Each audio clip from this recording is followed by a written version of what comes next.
बोल देते, नहीं बोले क्योंकि मारने वाले इनके मित्रों थे। अजीब मामला है, दोहरा रवैया, दोहरा रवैया का यही तो हमारा गुस्सा है। वो दरगाह पे हमला हुआ, कुछ नहीं, वो बरेली में हुआ, वाह मैं ऐसा कर दूंगा, मैं वो कर दूंगा। एक बात याद रखो, दुनिया जब तक कायम रहेगी अल्लाह के हुक्म से, हम कट जाएं मर जाएं मगर कभी खत्म होने वाले नहीं हम इंशाअल्लाह ताला। हम कट जाएंगे, तुम्हारी गोलियों का शिकार हो जाएंगे, तुम्हारे तशद्दुद की वजह से हमारे घर बार जल जाएंगे, मगर खत्म होने वाले नहीं है, याद रखो। अगर खत्म हो जाते तो फिर करबला के लोग अब तक जिंदा हैं, इमाम हुसैन जिंदा है, अहले बैत जिंदा है और यजीद मलून मुर्दा है। जुल्म करने वाले खत्म हो जाते और हक का परचम उठाने वाले अल्लाह उनके नाम को जिंदा रखता। तो आपको और हमको डरने की जरूरत नहीं है। फिरौन भी बड़ा दावा करता था कि मेरी हुकूमत है, नमरूद भी बड़ा दावा करता था मेरी हुकूमत है, मैं आग में इब्राहिम को डाल दूंगा। दुनिया ने देख लिया कि नमरूद की हुकूमत खत्म हुई, फिरौन की हुकूमत खत्म हुई, यजीद पलीद खत्म हो गया। ये जुल्म करने वालों की थोड़े दिन बाकी है, अल्लाह जानता। मगर अपनी हिम्मतों को बुलंद रखिए, डरने और घबराने की जरूरत नहीं है। और जब कभी भी परेशानी आती है तो थोड़ी देर के लिए सोचो गाजा के फलस्तीनी क्या कर रहे होंगे। 65,000 मर चुके हैं, 65,000। और मां बोलती है बेटे की जनाजे के सामने खड़े होकर, बेटा मैंने तुझे बैतुल मुक़द्दस मस्जिद अक़सा के लिए शहीद किया, जा रसूलुल्लाह सल्लल्लाहु अलैहि वसल्लम को मेरा भी सलाम पहुंचाना। बाप बेटे की लाश को देखकर कहता है, छोटे बच्चों की लाश को बाप कहता है, या अल्लाह तेरे हक के लिए मैं कुर्बान कर दिया। और गूगल पर जाकर देखो, 65,000 गाजा में मर गए, एक आदमी भी खुदकुशी नहीं किया, एक भी खुदकुशी नहीं किया। आजकल तो साइकियाट्रिस्ट सबको बेवकूफ बना रहे। अरे यहां हम देखे तो अरे ऐसा हो गया, अरे वैसा हो गया। अरे मर्द बनो, हिम्मत वाले बनो, कुछ नहीं होता, अल्लाह हमारे लिए काफी है। हस्बुनल्लाहु निअमल वकील, अल्लाह हमारे लिए काफी है। अरे मसाइब के तूफान आएंगे मगर जो सबर और साबित कदम रहेगा और हिम्मत नहीं छोड़ेगा, तुमको दुनिया में इज्जत या फिर कोई तकलीफ मिली होगी मगर इसका अजर अल्लाह हशर में देगा। अल्लाह तुम्हारा हमारा इंशाअल्लाह ताला उसका अजर हशर के मैदान में देगा। और हम मोहम्मद सल्लल्लाहु अलैहि वसल्लम के उम्मती हैं, अल्लाह के रसूल सल्लल्लाहु अलैहि वसल्लम, हम खबर में जाएंगे, चेहरे मुबारक का दीदार करवाया जाएगा। सोचो क्या खुशखबरी होगी, क्या मजा आएगा जब रहमतुल आलमीन के चेहरों को देखोगे, जब चेहरे मुबारक को देखेंगे। क्या मंजर होगा जब हशर का मैदान होगा, सब रसूल नबी नफसी नफसी बोलेंगे और कमली वाले बोलेंगे मेरा उम्मती कहां है, मेरा उम्मती आओ। गुनाहगार को तलाश करेंगे। तो मेरे अजीज दोस्तों और बुजुर्गों, नेक बनो, अपने माँ बाप की खिदमत करो, माँ बाप से अच्छा बर्ताव करो, बीवियों से अच्छा रहो। बीवी से अच्छा नहीं रहते, बहन से बहन में कुछ करा तो गुस्सा आता, सीना तान के जाते, क्यों रे मेरी बहन को ऐसा बोला, अपनी बीवी को, तुम्हारी बीवी को क्या हो रहा। ये मैं सब देख के बोल रहा हूं, अवाम से सुनकर बोल रहा हूं। ये माशरे की बुराइयों का खात्मा करना है। किसी से नहीं डरना, ना बाबा से डरना, ना मोदी से डरना, ना अमित शाह से डरना, ना शिंदे से डरना, ना फडणवीस से डरना, किसी से भी नहीं डरना सिवाय अल्लाह से।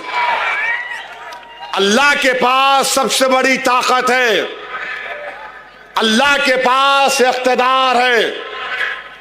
अरे भारत में कई हुकूमतें खिले आए, सब चले गए, नाम रहे नाम अल्लाह का, अल्लाह का ही नाम रहेगा। तो हिम्मतों को बुलंद करो नौजवानों। होता है थोड़ी फिक्र होती है, अरे ऐसा हो गया, मगर दिल को बोलना ठहर, अल्लाह है। अपने हौसले को एक तुम 10 सेकंड के लिए ठहर जाओ, देखो तुम्हारे में कैसा इत्मीनान और कॉन्फिडेंस पैदा होता है। तो मेरे अजीज दोस्तों और बुजुर्गों, याद रखिए हमारे ईमान की हिफाजत उसी वक्त होगी जब हम अल्लाह से मोहब्बत करें, रसूल अल्लाह सल्लल्लाहु अलैहि वसल्लम से मोहब्बत करें। और याद रखो, किसी शायर ने अच्छा कहा था कि ना तो जमीन के लिए है ना आसमां के लिए है, जहां है तेरे लिए, तू नहीं जहां के लिए, तू नहीं जहां के लिए, जहां हमारे लिए बनाई गई है। आज अगर वो इख्तिदार पे, अरे साहब ऐसा हो रहा है, कुछ नहीं होता प्यारे, कुछ नहीं होता, इंशाल्लाह हम ही गालिब होंगे, इंशाअल्लाह ताला हम ही गालिब होंगे, देखना तुम इंशाअल्लाह ताला। अल्लाह मजलूमों को इख्तिदार देता है, अल्लाह कमजोरों को इख्तिदार देता है। जिस पे जुल्म किया जाता ना, तारीख गवाह, अल्लाह उनको इख्तिदार देता, उनको बादशाह बनाता। अल्लाह देगा हमको इंशाअल्लाह ताला। ये हुकूमत जो वफ़ का कानून बनाई, ये जुल्म है मुसलमानों पर। हमारी मस्जिदों को छीनने के लिए कानून बनाए, हमारी दरगाहों को छीनने का कानून बनाए, कब्रस्तानों को, ईदगाह को छीनने का कानून बनाए, हमारे 200-300 साल की दरगाहें, मस्जिदों को ये कह दिया गया कि अब मालिक वक्त नहीं है, एएसआई रहेगा। क्या करना चाहती है हुकूमत ये? क्यों बीजेपी इतनी नफरत करती है मजहबी मुकामात से हमारे? क्यों कह रहे कि अगर कोई हिबा होगा तो बच्ची का हक नहीं लिया जा सकता? अरे मैं अल्लाह को दे रहा हूं, आपको क्या हो रहा है? लिमिटेशन एक्ट अप्लाई कर दिया गया ताकि जो वक्फ बोर्ड की जमीन पर काबिज है वो मालिक बन जाए। आप सोच रहे हैं नरेंद्र मोदी क्या किया आपने कानून बनाकर? आपने हमेशा के लिए बता दिया कि मुसलमानों को उनकी इबादत गाहों से दूर किया जाएगा। आपको गलत फहमी है भारत के प्रधानमंत्री। हम नहीं छोड़ेंगे अपनी मस्जिदों को इंशाअल्लाह ताला, हम नहीं छोड़ेंगे अल्लाह के घर को, हम उसको आबाद रखेंगे। ये हमारे औलिया अल्लाह के आस्ताने उस वक्त भी आबाद थे जब जालिम और जाबिर बादशाह थे, आज भी आबाद है और सुबह कयामत तक आबाद रहेंगे। हमारी खानकाएं कभी वीरान नहीं होंगी। वहां पर अल्लाह का नाम लेकर दिल पर ज़रब मारकर जिक्र किया जाता है, वो होता था, हो रहा है और होता रहेगा इंशाअल्लाह ताला।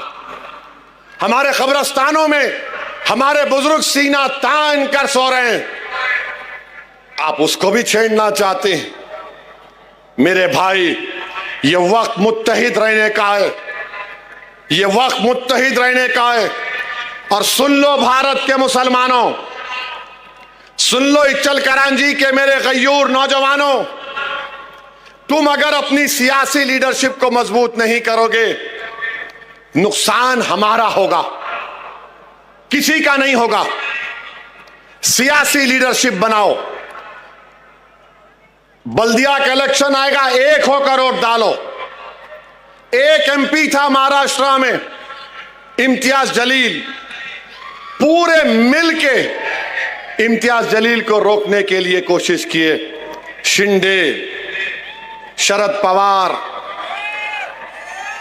अजीत पवार, फडणवीस, सब बोले तेरा मेरा झगड़ा बाद में, पहले इम्तियाज को बिठाना है।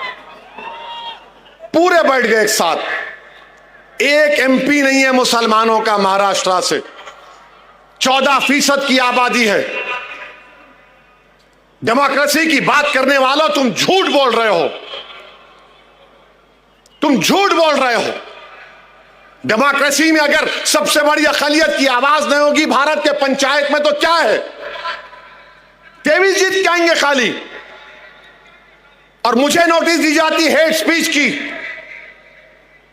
भारत की पार्लियामेंट में आबादी के लिहाज से कम 55-60 मुस्लिम एमपी होने चाहिए।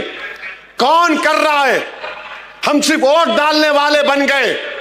इलेक्शन आया, सेकुलरिज्म जिंदा रखो, वोट डालो और घर में जाके सो जाओ। मजलिस क्या कर रही है? पॉलिटिकल लीडरशिप बनाओ, वोटर मत बनो, सिटीजन विथ राइट्स बनो। सिटीजन विथ राइट्स बनो। वोटर बन गए तो सिर्फ वोट डाल के भूल जाओ। इचल करांची में पावर लूम है, आपके बरखी का, बिजली का रेट बढ़ गया, कोई फिक्र नहीं। पावर लूम इंडस्ट्री बर्बाद हो रही है। तो सिटीजन विथ राइट्स बनो, ये मेरे हुकूक है। मैं सिर्फ वोट डालने वाला नहीं बनूंगा। और तुम कैसे बनोगे? तुम अगर ये सो कॉल पॉलिटिकल सेकुलर पार्टीज को वोट दोगे, तुम जाके नहीं पूछ सकते। तुम मजलिस पार्टी को वोट दोगे तो तुम वहां के असदुद्दीन ओवैसी का हाथ पकड़ के पूछ सकते, मेरा काम होता नहीं होता, मेरा काम आप करेंगे नहीं करेंगे। ये आपकी आवाज है। याद रखो, पॉलिटिकल लीडरशिप बनाओ। वो जरांगे पाटिल खाली एक धरना बैठा 2 दिन 3 दिन, पूरा हुकूमत सामने आ गई उसके। आप खाली नारे मारेंगे, खव्वाल है, क्या है? कुछ असर होगा नहीं होगा? ताकत यही है कि तुम मुत्तहिद रहो। यकीनन बीजेपी को हराओ, मोदी को हराओ, फडणवीस को हटाओ, मगर ये बोझ सबको उठाना है। ये सब मिलके क्या करें? नहीं, तू ये ले ले, इसको तू हटा, हम बैठ के मलाई खाएंगे बाजू में। ये नहीं हो सकता मेरे भाई। नौजवानों, देश का मुस्तकबिल आप हैं। आपको उठना पड़ेगा, तभी हमको कामयाबी मिलेगी। इचल करांची में बहुत से मसाइल हैं। आप मजलिस के उम्मीदवारों को कामयाब करिए, इंशाअल्लाह ताला हम पूरे काम करवाएंगे। तो आने वाले इलेक्शन में आप पतंग के निशान पर वोट देंगे नहीं देंगे? नहीं, दम नहीं है तुम्हारी आवाज में। हमारी मां और बहनें भी हाथ उठा सकती। किसको वोट देंगे? और आजकल अजीत पवार बहुत ज्यादा है, उनके पार्टी के लोग बहुत ज्यादा ही बोल रहे हैं। ठीक है, सबके मुंह में जबान है, याद रखो। और मेरे मुंह में ज्यादा बड़ी लंबी जबान है। पतंग को वोट देंगे, पतंग को वोट देंगे तो फोन की लाइट खोल के बताओ, पतंग को वोट देंगे। खोलो फोन, बोलो पतंग को वोट देंगे, पतंग को वोट देंगे, मजलिस को कामयाब करेंगे। तो लगाओ मेरे साथ नारा, नारे तकबीर। मजलिस इत्तेहादुल मुस्लिमीन, मजलिस इत्तेहादुल मुस्लिमीन, महाराष्ट्र जिंदाबाद, महाराष्ट्र जिंदाबाद। अस्सलाम वालेकुम व रहमतुल्लाहि व बरकातुहू।